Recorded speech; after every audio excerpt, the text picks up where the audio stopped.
Hello friends, welcome to the Quantum Mechanics Physics lecture series. Today we will take lecture number 15 on the Heisenberg uncertainty principle. Till now we have deeply studied about the wave particle duality in quantum mechanics or in the microscopic world. It means that at the microscopic realm or in the microscopic world, we are not certain about the precise nature of the entities, whether they are in the wave form or in the particle form, whether they have wave characteristics or particle characteristics. So before the measurement process, we are not aware about their precise nature, and this uncertainty in describing the basic or fundamental nature of the entities at microscopic world leads us to a very fundamental principle of quantum mechanics, that is nothing other than Heisenberg uncertainty principle. Now, before going further, we are starting from the very fundamental aspects of this uncertainty principle. We are starting from the definition of the wave. So हम यहाँ पर एक plane wave लेते हैं.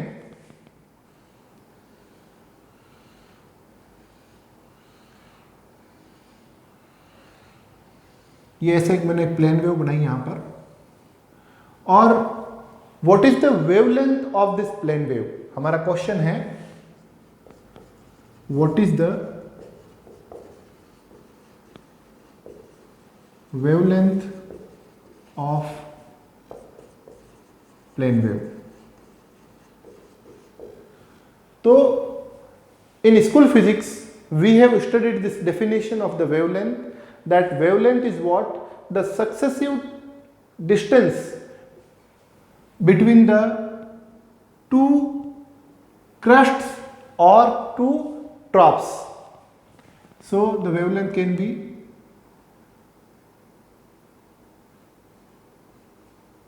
this one, or the wavelength can be this one. Hindi में बोलते हैं किन्हीं भी दो क्रमागत सक्सेसिव श्रृंगों और गर्तों के बीच की जो दूरी है वो तरंगदैर्ध्य कहलाती है, वेवलेंथ कहलाती है. हमने इसे यहां क्यों डिफाइन किया, इसके लिए देखते हैं. ये क्या है? एक प्लेन वेव है. It's very easy to define the wavelength for a plane wave, but in this current situation we are dealing with the microscopic objects and there is associated de Broglie wavelength, and that has the form of wave packet or wave group. So in that scenario, how to define the wavelength and what difficulties arise there, we are going to study that. So a waveform can have a wave group or wave packet can have this much of the form.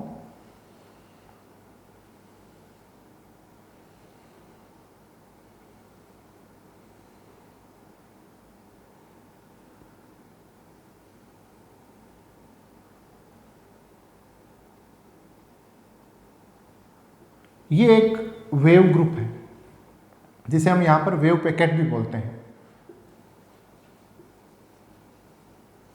इसमें wavelength कैसे define की जाए, और ये जो space में है वो डेल्टा एक्स दूरी में फैला हुआ है.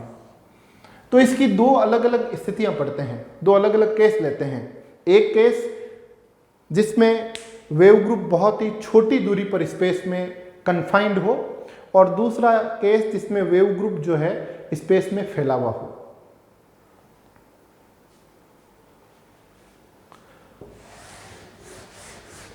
तो फर्स्ट केस क्या लिया हमने?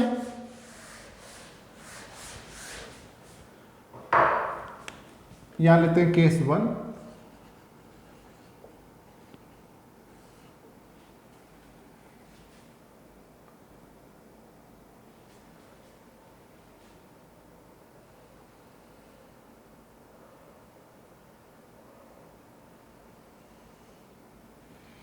ये हमने एक बहुत छोटा केवल डेल्टा एक्स दूरी पे यहां से शुरू करते हैं।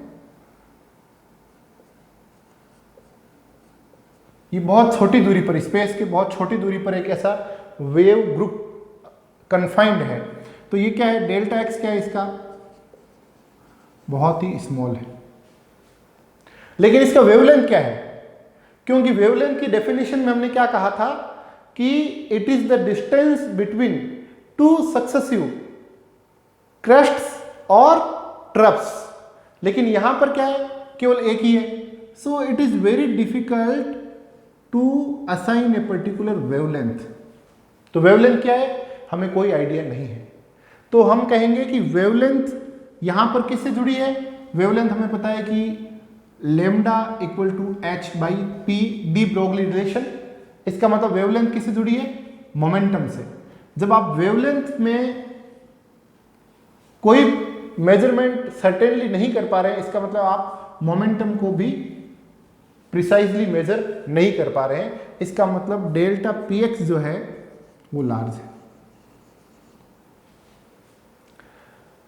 ये हम एक ऐसा वेव ग्रुप देखे हैं जो स्पेस में कन्फाइंड है। तो इसके लिए हम क्या लिखेंगे कि डेल्टा एक्स इज स्मॉल। इसका मतलब डेल्टा एक्स इज स्मॉल से मतलब है हमारा कि पार्टिकल की पोजीशन जो है वो प्रिसाइजली लोकेट की जा सकती है। So position of particle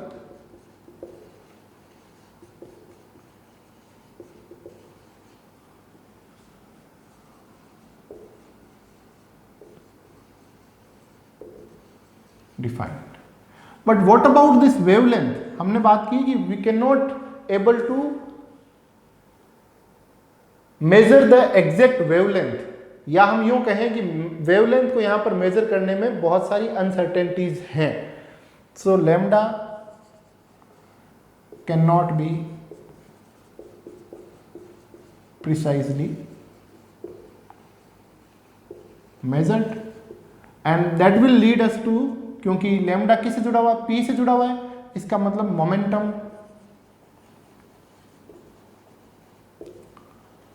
can't be well defined.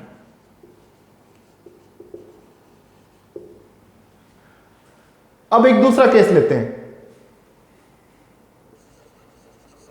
Case 2। दूसरे केस में बात करते हैं कि यदि ये वेव ग्रुप ऐसा कोई लें जो आकाश में फैला हुआ है तो उसके लिए क्या होगा। तो इस बार इसी डिस्टेंस में एक वेव ग्रुप लेते हैं जो आकाश में फैला है, जैसा भी लिया था।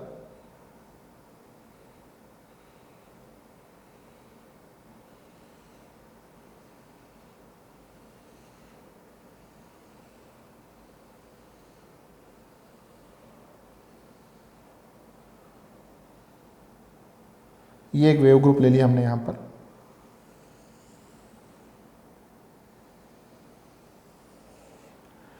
ठीक है, इस बार डेल्टा एक्स क्या है, इस बार डेल्टा एक्स पूरे इस ग्रुप में ये है। और डेल्टा एक्स से हमारा मतलब है कि जहां जहां वेव ग्रुप फैला हुआ है वहां वहां पर कहीं भी पार्टिकल पाया जा सकता है, बशर्ते ये अलग बात है कि पार्टिकल की पाए जाने की प्रायिकता अलग अलग होगी।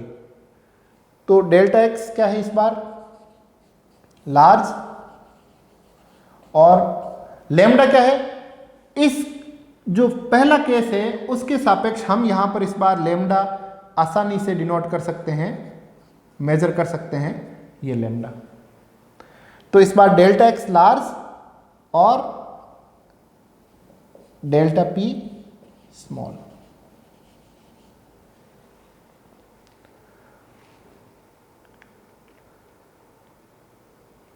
तो इसका मतलब ये हुआ कि डेल्टा एक्स इज लार्ज।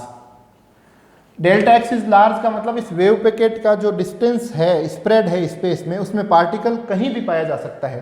तो इसका मतलब position of particle is not well defined.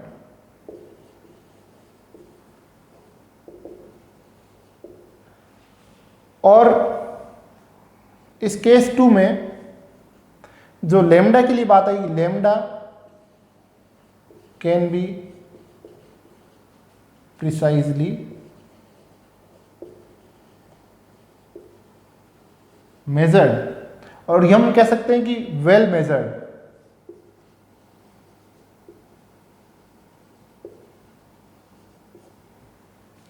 लेकिन इससे क्या हुआ,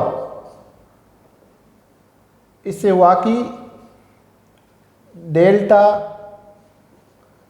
px इज स्मॉल। तो ये दो केस हमने लिए यहां पर। अब हमने देखा कि यदि पार्टिकल जो है वो माइक्रोस्कोपिक वर्ल्ड में पार्टिकल है या वेव है हमें नहीं पता, तो जो वेव उसके साथ है वो वेव फॉर्म जो है वो मैटर वेव्स के रूप में रहती है। यहां पर यदि मैटर वेव केस 1 में यदि स्पेस में कन्फाइंड है तो इसका मतलब डेल्टा एक्स कम है और उसका कंसेक्यूटिव दूसरा रिजल्ट निकल के आएगी, डेल्टा पी एक्स लार्ज होगा। दूसरा केस हमने लिया कि यदि डेल्टा एक्स फैला हुआ है तो इस केस में हम लेमडा तो प्रिसाइजली मेजर कर सकते हैं, लेमडा वेल डिफाइंड है, लेकिन इसका मतलब डेल्टा एक्स जो है इस बार क्या है, फैला हुआ है, तो पार्टिकल की पोजीशन वेल डिफाइंड नहीं है। तो ये जो अनसर्टेनिटी हमारे पास आई है पोजीशन और मोमेंटम को साइमल्टेनियसली मेजर करने में, वो इस वेव पार्टिकल डुअलिटी की वजह से है। तो इसको हम देखते हैं आगे। अब हम पढ़ते हैं statement of the Heisenberg uncertainty principle.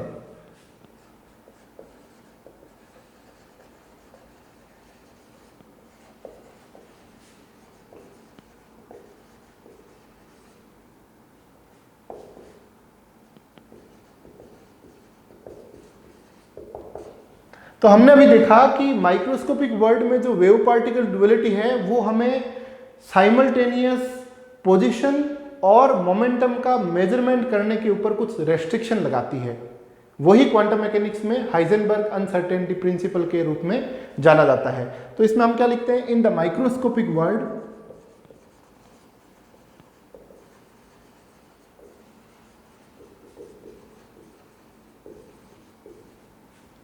in the microscopic world we cannot simultaneously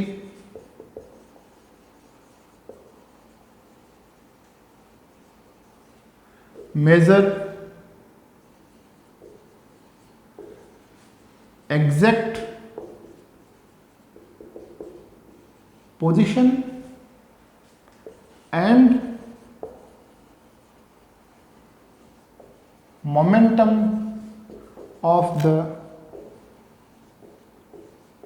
entities, यहां पर हम कह सकते हैं पार्टिकल्स।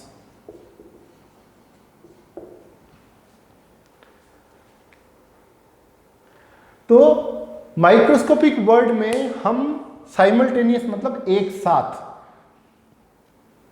पोजीशन और मोमेंटम का एक साथ, और दूसरा वर्ड क्या है, एग्जैक्ट, यानी कि परिशुद्ध।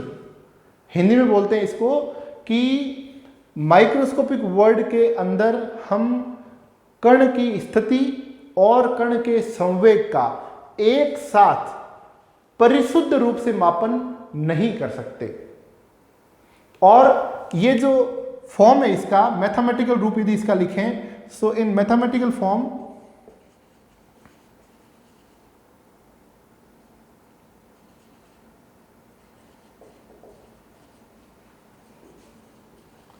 मैथमेटिक्स में ये एक इनइक्वालिटी के रूप में निकलकर सामने आता है। यदि हम यहां पर एक्स एक्सिस की बात करें तो एक्स एक्सिस के लिए बात करेंगे तो यहां पर आएगा delta x dot delta p x is greater than equal to h cross by 2, जहां पर डेल्टा एक्स क्या है, where delta x is the uncertainty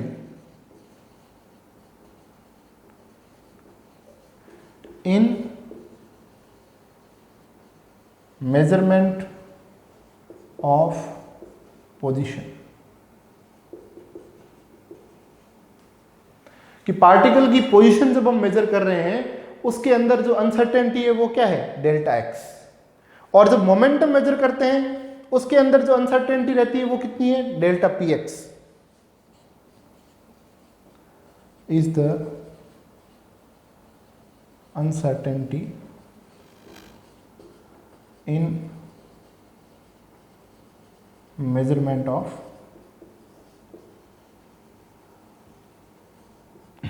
momentum. And h cross क्या है, h cross is known as reduced Planck constant. ये पहली बार काम आ रहा है आपके यहां पर, रेड्यूस्ड प्लांक्स कांस्टेंट। और वैल्यू कितनी होती है इसकी, h cross equal to h upon 2 pi.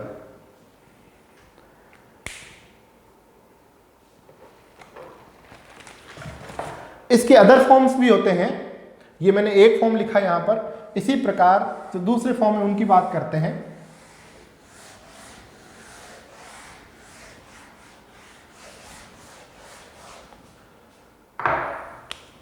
Second form है energy time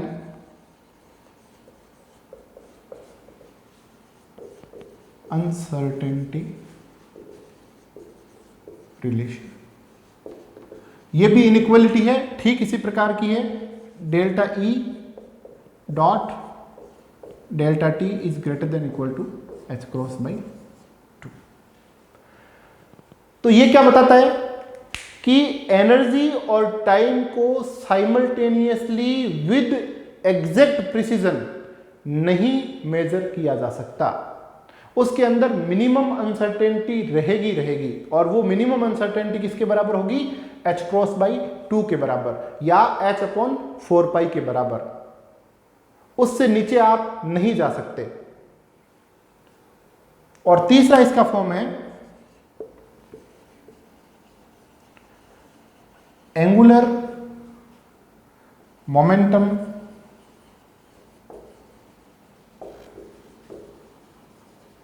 angular displacement relation. एक बार ये अनसर्टेनिटी रिलेशन पढ़ने के बाद हम डीप में इसके ऊपर डिस्कशन करेंगे, जहां पर हम अलग अलग वापस इन चीजों को देखेंगे। ये है delta L z, delta theta z is greater than equal to h cross by 2। तो ये क्या बता रहा है आपको यहां पर कि इन simultaneous measurement process of the z component of the angular momentum and the z angular displacement in the z direction. So the product of uncertainties in the measurement of this angular momentum and this displacement is always greater than or equal to h cross by 2. Now we are going to take some important discussions on the Heisenberg uncertainty principle. देखिए, सबसे पहला जो discussion का point लिखा हमने वो लिखा है कि this is the fundamental principle of nature. यह प्रकृति का एक मूलभूत नियम है। अभी आगे देखेंगे कि क्यों प्रकृति का मूलभूत नियम है। दूसरा पॉइंट क्या है, this principle has nothing to do with the improvement in instruments to better simultaneous measurements of x and px। यहां पर हम थोड़ा सा टॉपिक से डाइग्रेस करते हैं और क्लासिकल मैकेनिक्स में चलते हैं, जहां पर काइनेमेटिक्स के शुरुआत में हमने पढ़ा कि जो यूनिट और मेजरमेंट्स की स्कूल फिजिक्स की फिजिक्स हमने देखी है, उसमें हमने क्या देखा कि कोई भी मेजरमेंट डिवाइस के साथ कुछ एरर जुड़ी होती है और वो एरर हमने क्या नाम दिया, लिस्ट काउंट। लिस्ट काउंट क्या होता है, मिनिमम एंड एक्यूरेट जो ऑब्जर्वेशन हम किसी एक्सपेरिमेंटल डिवाइस से ले सकते हैं वो ही लिस्ट काउंट कहलाता है। तो वो उस एक्सपेरिमेंटल डिवाइस के लिए एक अनसर्टेनिटी है, यानी कि इससे कम मेजरमेंट या ऑब्जर्वेशन हम नहीं ले सकते। लेकिन क्वांटम मैकेनिक्स में ये अनसर्टेनिटी प्रिंसिपल क्लासिकल फिजिक्स की उस लिस्ट काउंट जैसा या उन अनसर्टेनिटी जैसा बिल्कुल भी नहीं है, क्योंकि वहां पर यदि हम मेजरमेंट प्रोसेस चेंज कर लें, यानी कि दूसरे शब्दों में यदि हम एक अच्छा और फाइन इंस्ट्रूमेंट काम ले लें जिसका लिस्ट काउंट और कम हो, तो हमारी जो एरर्स है, हमारी जो अनसर्टेनिटीज है, उनको और कम किया जा सकता है। यानी कि वो अनसर्टेनिटीज या जो एरर्स हैं वो इंस्ट्रूमेंट डिपेंडेंट है।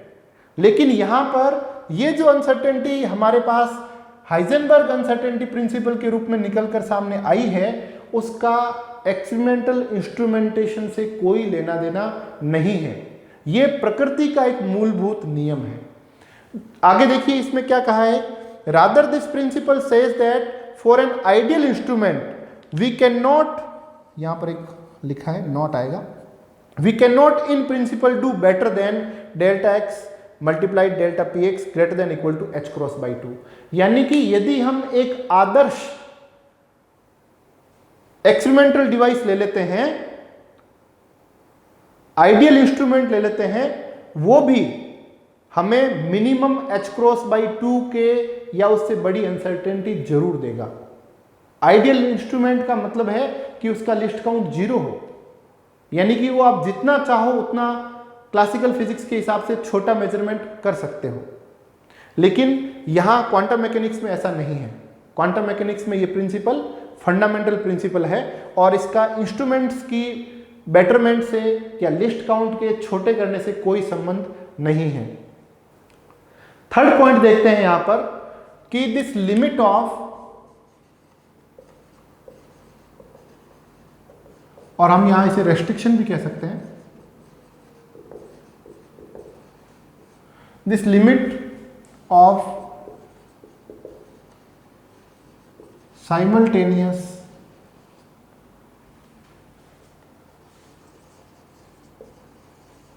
measurement is due to the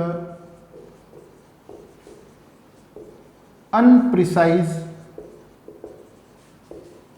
nature of the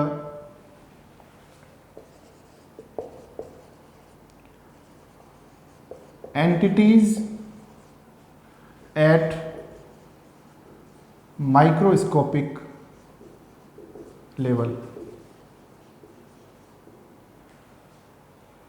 क्या लिखा हमने कि this limit of simultaneous measurement is due to the unprecise nature of the entities at microscopic level. यानी कि ये जो अनसर्टेनिटी प्रिंसिपल हमारे पास आया है वो कहां से आया है, वो आया है कि माइक्रोस्कोपिक लेवल पर हमें मैटर का वास्तविक नेचर क्या है इसका ज्ञान नहीं होता, कि वो वेव रूप में है या वो पार्टिकल रूप में है, whether it has wave nature और पार्टिकल नेचर।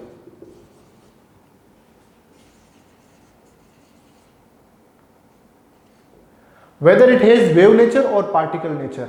तो जो वेव पार्टिकल डुअलिटी है वही हमारे को लेकर आती है अनसर्टेनिटी प्रिंसिपल पर, कि वो वास्तव में माइक्रोस्कोपिक लेवल पर, माइक्रोस्कोपिक रेल्म में, माइक्रोस्कोपिक वर्ल्ड में जिसे हम पार्टिकल ट्रीट कर रहे हैं वो वेव भी हो सकता है। और प्रिसाइजली क्या है, वेव है या पार्टिकल है, हमें नहीं पता। यही अनसर्टेनिटी जो है वो हाइजेनबर्ग की अनसर्टेनिटी प्रिंसिपल है। So this wave particle duality leads us to this principle. देखते हैं चौथा डिस्कशन का पॉइंट हमें क्या कहता है कि this principal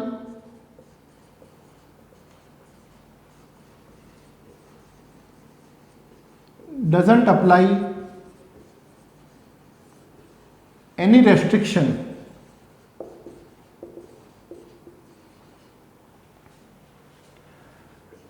on exact measurement of x और px। यहां ध्यान दीजिएगा क्या लिखा हमने कि this principle does not apply any restriction on exact measurement of x और पी एक्स, रादर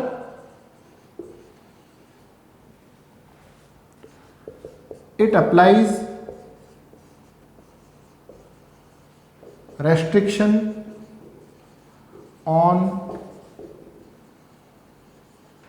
simultaneous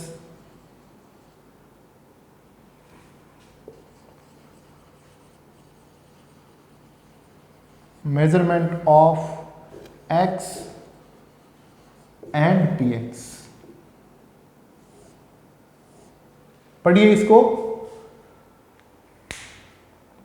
क्या लिखा है कि this principle does not apply any restriction on exact measurement of x और पी एक्स।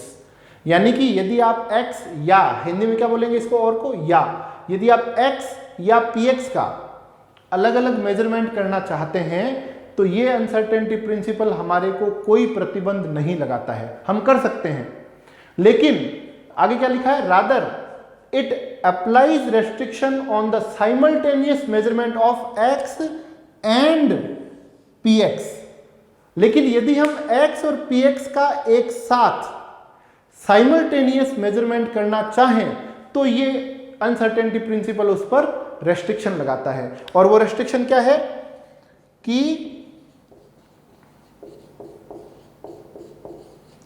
जो पोजीशन का हम measurement कर रहे हैं तो पोजीशन के मेजरमेंट के अंदर जो अनसर्टेनिटी आती है उसे हमने डेल्टा एक्स कहा है। और यदि हम मोमेंटम का मेजरमेंट करते हैं तो मोमेंटम के मेजरमेंट के साथ जो अनसर्टेनिटी आती है वो डेल्टा पी एक्स है। और इन दोनों की अनसर्टेनिटीज का, मोमेंटम और पोजीशन की अनसर्टेनिटीज का जो प्रोडक्ट है वो हमेशा हमेशा h क्रॉस बाई 2 से बड़ा या बराबर होगा। h क्रॉस बाई 2 से छोटा तो कभी हो ही नहीं सकता, h क्रॉस बाई 2 से बड़ा हो सकता है या मिनिमम h क्रॉस बाई 2 के बराबर हो सकता है। ये यहां से हमें फोर्थ पॉइंट जो डिस्कशन का है वो ये बताता है। अब यदि हम यहां पर x को प्रिसाइज मेजर कर लेते हैं, x प्रिसाइजली मेजर्ड,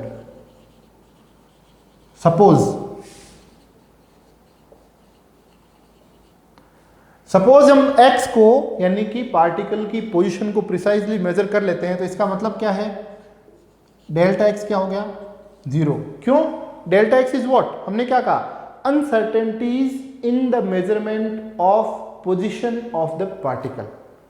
तो यदि पार्टिकल को प्रिसाइजली पोजीशन का पता कर लिया है तो उसके साथ जुड़ी हुई अनसर्टेनिटी क्या हो जाएगी, 0 हो जाएगी। ठीक उसी समय साइमल्टेनियसली यदि हम मोमेंटम का भी मेजरमेंट करना चाहें तो हमें क्या मिलेगा, delta p x equal to और greater than equal to h cross by 2 delta x, that will be comes out to be infinite. मतलब यदि हम x को यानी कि पोजीशन को प्रिसाइजली मेजर कर लेते हैं, कर सकते हैं, तो उसके साथ यदि हम मोमेंटम का साइमल्टेनियस मेजरमेंट करना चाहें तो मोमेंटम के मेजरमेंट में जो अनसर्टेनिटी निकल के आती है वो कितनी निकल के आती है, इनफाइनाइट। यानी कि मोमेंटम कुछ भी हो सकता है, मोमेंटम कुछ भी हो सकता है, इसका मतलब उस मोमेंटम का कोई मतलब ही नहीं है।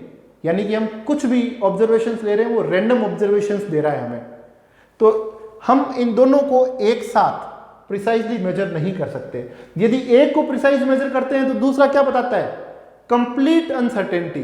यदि दूसरे को प्रिसाइजली मेजर करते हैं, एग्जैक्टली मेजर करते हैं तो पहले में कंप्लीट अनसर्टेनिटी, यही है अनसर्टेनिटी प्रिंसिपल। इसका मतलब है कि डेल्टा एक्स जैसे जैसे 0 की ओर जाएगा, यानी कि पोजीशन को जैसे जैसे हम सर्टेनली और प्रिसाइजली मेजर करेंगे वैसे वैसे डेल्टा पी एक्स क्या है,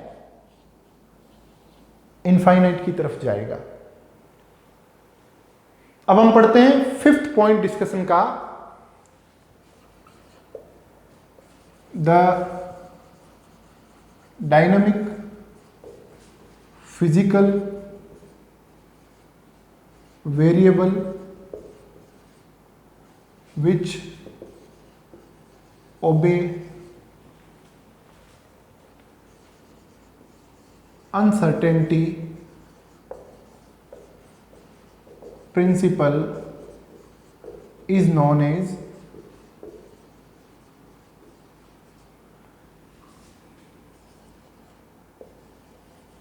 canonical conjugate variables। क्वांटम यांत्रिकी में, इन क्वांटम मैकेनिक्स, जो dynamic physical variables uncertainty principle का पालन करते हैं उनको क्या कहते हैं? Canonical conjugate variables. इसे हिंदी में बोलते हैं विहित संयुग्मी चर। मैं लिख देता हूं, विहित संयुग्मी चर।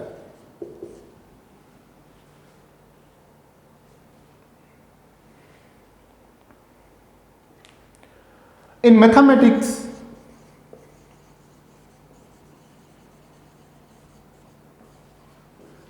these canonical conjugates are Fourier transforms of each other।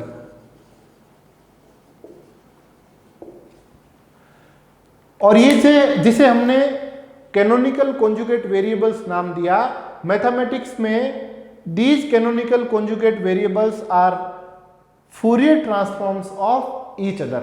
एक दूसरे का फूरियर रूपांतरण होते हैं। Example of canonical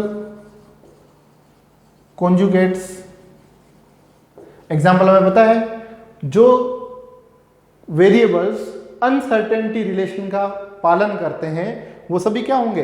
canonical conjugates. तो यहां पर पोजीशन एंड मोमेंटम, स्थिति और संवेग एक दूसरे के फूरियर ट्रांसफॉर्म होते हैं। और क्योंकि अभी हमने देखा है कि वो अनसर्टेनिटी प्रिंसिपल को फॉलो करते हैं, इसलिए उनको कैनोनिकल कॉन्जुगेट वेरिएबल्स भी कहते हैं। दूसरे कौन से हैं? Energy and time. तीसरा जोड़ा कौन सा है? Angular momentum and angular displacement.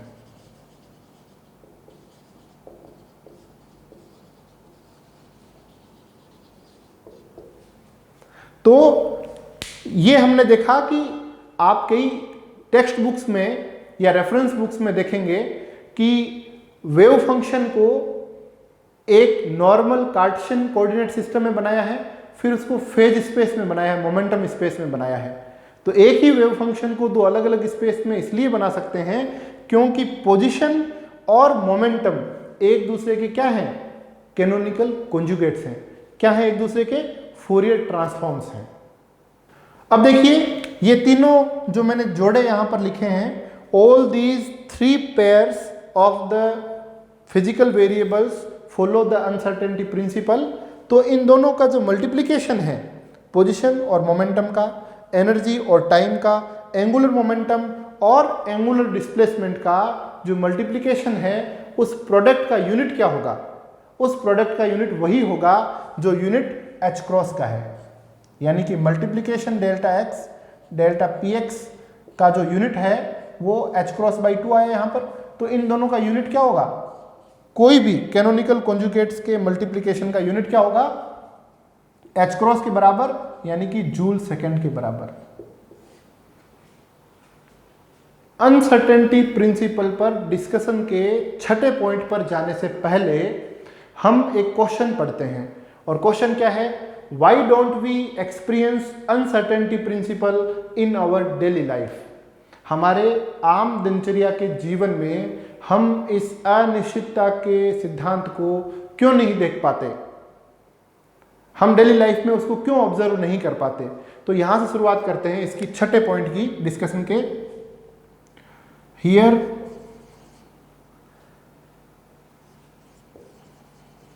Planck's constant H play central role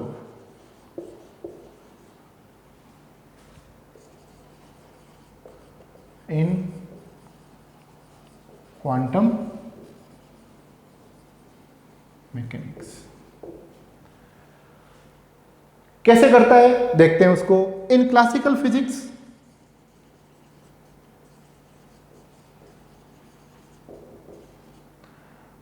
we treat h cross या h tends to 0. Here Planck's constant h play a central role in quantum mechanics. In classical physics we treat h cross tends to 0. कैसे कि हमारे दैनिक जीवन में हम जिन भी objects के साथ डील करते हैं उनकी जो यूनिट्स होती हैं मेजरमेंट्स की, वो यूनिट्स के सामने h क्रॉस की जो वैल्यू है उसको हम कंप्लीटली नेग्लिजिबल मान लेते हैं। किसमें? क्लासिकल फिजिक्स में। तो इससे क्या होता है? Delta x dot delta p x equal to 0। तो there is no intrinsic restriction applied in the classical physics due to the uncertainty principle. क्योंकि हमारे दैनिक जीवन में जो भी डायमेंशंस में हम काम करते हैं उन डायमेंशंस के सामने h क्रॉस की डायमेंशंस क्या हैं? बिल्कुल कम है। उसको हम बिल्कुल कंप्लीटली नेग्लेक्ट कर सकते हैं। तो यहां पर क्लासिकल फिजिक्स में जो अनसर्टेनिटी प्रिंसिपल का रूप आता है वो क्या है? Delta x dot delta p x equal to 0। यानी कि there is no such kind of the restriction on the exact measurement of the position and momentum together simultaneously. In other words, we can able to measure position and momentum simultaneously with infinite arbitrary precision. ये किसकी बात है? ये बात है classical physics की।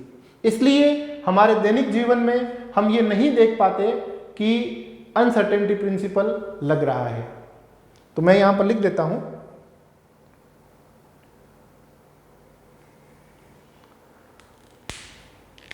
सो there is no such kind of the restriction in classical physics for simultaneous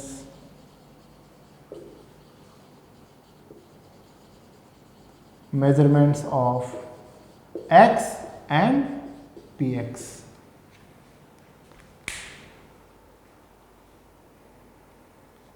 But in microscopic world, but in microscopic world we cannot ignore h cross. लेकिन हमारे सूक्ष्म जगत में या माइक्रोस्कोपिक वर्ल्ड में हम h क्रॉस को इग्नोर नहीं कर सकते। इसलिए हमें माइक्रोस्कोपिक वर्ल्ड में ही ये अनसर्टेनिटी प्रिंसिपल उभर कर दिखाई देता है। 7th पॉइंट है this principle come into existence due to the interaction of observer with what is being observed in the microscopic world. ये जो अनसर्टेनिटी प्रिंसिपल है वो इसलिए हमारे सामने आता है माइक्रोस्कोपिक वर्ल्ड में क्योंकि माइक्रोस्कोपिक वर्ल्ड में ऑब्जर्वर जिसका हम ऑब्जर्वेशन ले रहे हैं उससे इंटरेक्शन करता है और उस इंटरेक्शन को इस माइक्रोस्कोपिक वर्ल्ड की रेल्म के अंदर हम नेग्लेक्ट नहीं कर सकते। इसको हम एक एग्जाम्पल से समझते हैं। यदि मैं किसी एक क्रिकेट की बॉल को देख पा रहा हूं तो इसमें क्या होता है, इस प्रोसेस में a light photon incident on the cricket ball and interact with it, get back reflected and come to my eyes, और इस प्रकार मुझे वो क्रिकेट की बॉल दिखाई देती है। इसमें हुआ क्या है कि लाइट की जो फोटोन है वो क्रिकेट की बॉल के साथ इंटरेक्ट किया, लेकिन इस मैक्रोस्कोपिक वर्ल्ड में जो क्रिकेट की बॉल है उसका मास बहुत ज़्यादा है, और इसकी वजह से फोटोन के और इस बॉल के इंटरेक्शन में बॉल की मोमेंटम पर कोई फर्क नहीं पड़ता, और हम बॉल की सटीक स्थिति का आकलन कर लेते हैं। या यूं कहें कि ये जो इंटरेक्शन हो रहा है इसमें यदि बॉल के मोमेंटम में कुछ परिवर्तन आया भी है तो क्लासिकल मैकेनिक्स के अंदर, क्लासिकल फिजिक्स के अंदर वो हमारे लिए बिल्कुल कंप्लीटली इग्नोरेबल है। इसलिए हम इस प्रकार बॉल को एग्जैक्ट पोजीशन पर देख लेते हैं। लेकिन क्वांटम मैकेनिक्स में माइक्रोस्कोपिक वर्ल्ड पर यदि मैं इसी प्रकार एक इलेक्ट्रॉन को देखना चाहूं तो क्या होगा, लाइट का फोटोन इलेक्ट्रॉन के साथ इंटरेक्शन करेगा और फिर वापस उस एक्सपेरिमेंटल डिवाइस में आएगा जहां से हम इलेक्ट्रॉन को देख सकते हैं। इस प्रोसेस में हम इस बार फोटोन के इलेक्ट्रॉन के साथ इंटरेक्शन को, जिसमें कि इलेक्ट्रॉन का मोमेंटम चेंज नहीं हो, ऐसा नहीं मान सकते। इस इंटरेक्शन में इलेक्ट्रॉन का मोमेंटम भी चेंज हो जाता है, यानी कि हम ऑब्जर्वेशन तो ले रहे थे इलेक्ट्रॉन की पोजीशन का, लेकिन उस ऑब्जर्वेशन ने इलेक्ट्रॉन के मोमेंटम को भी चेंज कर दिया है। यानी कि क्लासिकल फिजिक्स की तरह यहाँ पर क्वांटम मैकेनिक्स में नहीं होगा। वहाँ क्लासिकल फिजिक्स में क्या था कि जो भी एक्सपेरिमेंट्स कर रहे थे हम, जो भी ऑब्जर्वेशंस ले रहे थे, उसमें मेजरमेंट प्रोसेस हमारे ऑब्जर्वेशंस को अल्टर नहीं कर रही थी, लेकिन क्वांटम मैकेनिक्स में मेजरमेंट प्रोसेस भी हमारे इन रिजल्ट्स को, हमारे ऑब्जर्वेशंस को अल्टर करती है, बदल देती है। तो यहाँ पर क्वांटम मैकेनिक्स में जो इलेक्ट्रॉन का फोटोन के साथ इंटरेक्शन है उसको हमें कॉम्पटन इफेक्ट के रूप में देखना चाहिए। और कॉम्पटन इफेक्ट में क्या होता है, कॉम्पटन इफेक्ट में जब वो फोटोन किसी इलेक्ट्रॉन से टकराता है तो इलेक्ट्रॉन भी स्कैटर्ड होता है और उस इलेक्ट्रॉन का मोमेंटम भी चेंज हो जाता है। अर्थात इलेक्ट्रॉन की पोजीशन को पढ़ने के दौरान हमने बिना कारण के ही इलेक्ट्रॉन के मोमेंटम में बिना चाहा चेंज कर दिया है। यही है uncertainty principle.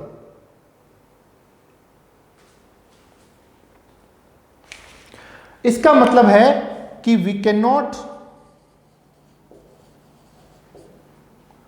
Exactly and simultaneously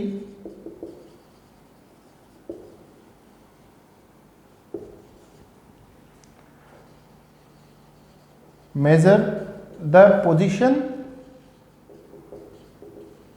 and momentum of electron। सातवें पॉइंट को डिस्कशन पर जहां पर छोड़ा था उसी से आठवें पॉइंट के डिस्कशन की शुरुआत करते हैं। So in any measurement process in microscopic world और in quantum mechanics we cannot get precise or exact position and momentum of microscopic particles। अभी हमने देखा ही था इलेक्ट्रॉन के एग्जाम्पल में। तो इसका मतलब क्या है कि क्वांटम मैकेनिक्स के अंदर हम माइक्रोस्कोपिक ऑब्जेक्ट्स और पार्टिकल्स के स्थिति और संवेग को यथार्थता पूर्वक मापन नहीं कर सकते। तो अब देखते हैं क्लासिकल फिजिक्स की बात कि क्लासिकल फिजिक्स में क्या है, ऐसा कोई रेस्ट्रिक्शन नहीं था, अभी हमने देखा।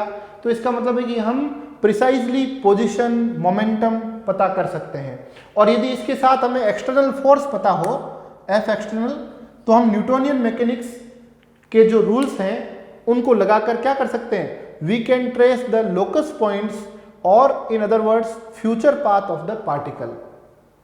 और इसीलिए हम कहते हैं कि classical physics is deterministic in nature. जो क्लासिकल फिजिक्स है वो निर्धारणात्मक होती है या निर्धारणात्मक प्रकृति रखती है। अब देखते हैं क्वांटम मैकेनिक्स क्या कहती है। क्वांटम मैकेनिक्स में हम किसी भी माइक्रोस्कोपिक पार्टिकल के लिए x और px का एग्जैक्ट मेजरमेंट कर ही नहीं सकते। अर्थात इस बार यदि हम कोई x बताएंगे उसके अंदर क्या होगा, डेल्टा x की अनसर्टेनिटी होगी। यदि हम px बताएंगे तो उसमें क्या होगा, डेल्टा px की अनसर्टेनिटी होगी। और यदि हमें बाह्य बल का ज्ञान हो तो हम यहां पर जो क्वांटम मैकेनिक्स के रूल होंगे उससे we can not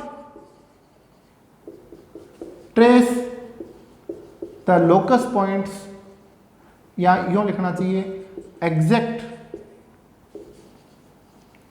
locus points future path of the particle. तो क्वांटम मैकेनिक्स में क्योंकि हमारे पास एग्जैक्ट पोजीशन और एग्जैक्ट मोमेंटम है ही नहीं, इसलिए हम पार्टिकल के लोकस पॉइंट्स को या पार्टिकल के फ्यूचर पाथ को ट्रेस कर ही नहीं सकते। तो क्या कह सकते हैं क्वांटम मैकेनिक्स में, we can talk in the terms of probability. क्योंकि ये अनसर्टेनिटी है यहां पर, तो हम कहेंगे कि यदि पार्टिकल का लोकस पॉइंट्स कुछ ये है तो हम कह सकते हैं कि ये इसके अंदर यहां भी हो सकता है, पार्टिकल यहां भी हो सकता है, पार्टिकल यहां भी हो सकता है, इनमें से पार्टिकल कहीं भी हो सकता है और उस अलग अलग पाथ पर जाने की प्रोबेबिलिटी अलग अलग होगी। इसीलिए क्वांटम मैकेनिक्स को एक प्रोबेबिलिस्टिक थ्योरी कहते हैं।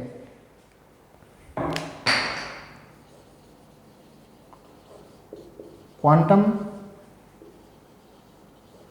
मैकेनिक्स इज ए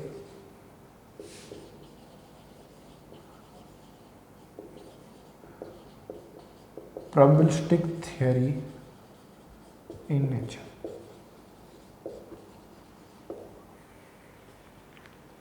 इसलिए क्वांटम यांत्रिकी को संभाव्यात्मक प्रकृति की थ्योरी कहते हैं। अब यहां पर हम एक क्वेश्चन सॉल्व करते हैं जो कि RPSC Rajasthan public service commission के स्कूल लेक्चरर का जो एग्जाम था उसमें 2013 के एग्जाम में पूछा गया है। पहले पढ़ते हैं कि सवाल क्या कहता है। सवाल कहता है कि choose the correct statement in conformity with uncertainty principle, कि अनसर्टेनिटी प्रिंसिपल के हिसाब से बताइए कि सत्य कथन कौन सा है, करेक्ट स्टेटमेंट कौन सा है। तो देखते हैं कि ए जो क्या कहता है, delta x dot delta p x is equal to h cross, और दूसरा क्या है, delta x delta p x equal to zero, sorry delta x delta p y equal to zero. यहां पर आप देखिए अलग अलग अनसर्टेनिटीज के प्रोडक्ट लिखे हुए हैं, यानी कि पोजीशन के और मोमेंटम के डिफरेंट कंपोनेंट्स की यहां पर अनसर्टेनिटी प्रिंसिपल अप्लाई किया गया है। तो देखिए अनसर्टेनिटी प्रिंसिपल यह कहता है यदि आप एक्स एक्सिस में पोजीशन की बात कर रहे हैं तो मोमेंटम की जो एक्स कंपोनेंट होगा उसी के ऊपर ही अनसर्टेनिटी प्रिंसिपल लगेगा। यानी कि यहां पर बी ऑप्शन गलत है। क्यों? क्योंकि delta x delta p x h cross okay right है इसकी वजह से, लेकिन यहां क्या है, delta x dot delta p y h cross, ये गलत है क्योंकि मोमेंटम के वाई कंपोनेंट और पोजीशन के एक्स कंपोनेंट के मेजरमेंट में अनसर्टेनिटी प्रिंसिपल कोई रेस्ट्रिक्शन नहीं लगाता। आप इन एक्स पोजीशन के एक्स कंपोनेंट को और मोमेंटम के वाई कंपोनेंट को आर्बिट्री प्रिसीजन के साथ मेजर कर सकते हैं। तो बी ऑप्शन गलत है। सी ऑप्शन क्यों गलत है? क्योंकि सी ऑप्शन में क्या है, delta y multiplied delta p y equal to zero, जबकि एक ही डायरेक्शन के अंदर वाई और डेल्टा पी वाई जीरो कैसे हो सकते हैं? वो तो अनसर्टेनिटी प्रिंसिपल को फॉलो करने चाहिए थे। यहां पर देखिए आप delta y dot delta p x h cross नहीं, पोजीशन का y कंपोनेंट और मोमेंटम के x कंपोनेंट के ऊपर अनसर्टेनिटी प्रिंसिपल कोई भी रेस्ट्रिक्शंस इंपोज नहीं करता। तो इसका जो करेक्ट आंसर है वो क्या है, ए ऑप्शन, कि delta x delta p x h cross के बराबर और delta x delta p y 0 के बराबर। तो यहां से हम फिर देख सकते हैं ये सही है कि delta x multiply delta p y equal to 0। तो ये बताता है कि पोजीशन के जो x कंपोनेंट है उसके मेजरमेंट और मोमेंटम के y कंपोनेंट के मेजरमेंट के ऊपर क्वांटम मैकेनिक्स का अनसर्टेनिटी प्रिंसिपल भी कोई रेस्ट्रिक्शंस इंपोज नहीं करता।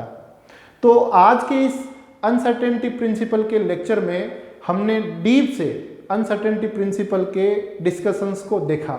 हमने डिफरेंट 8 पॉइंट्स में इसको स्टडी किया और देखा कि this uncertainty principle is due to the intrinsic unprecise nature of the particles in microscopic world.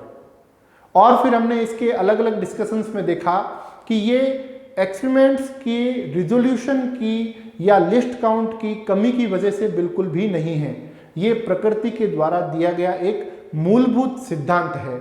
हम माइक्रोस्कोपिक वर्ल्ड में मैटर की या पार्टिकल की प्रिसाइज नेचर पता ही नहीं कर सकते कि वो वेव फॉर्म में है या वो पार्टिकल फॉर्म में है।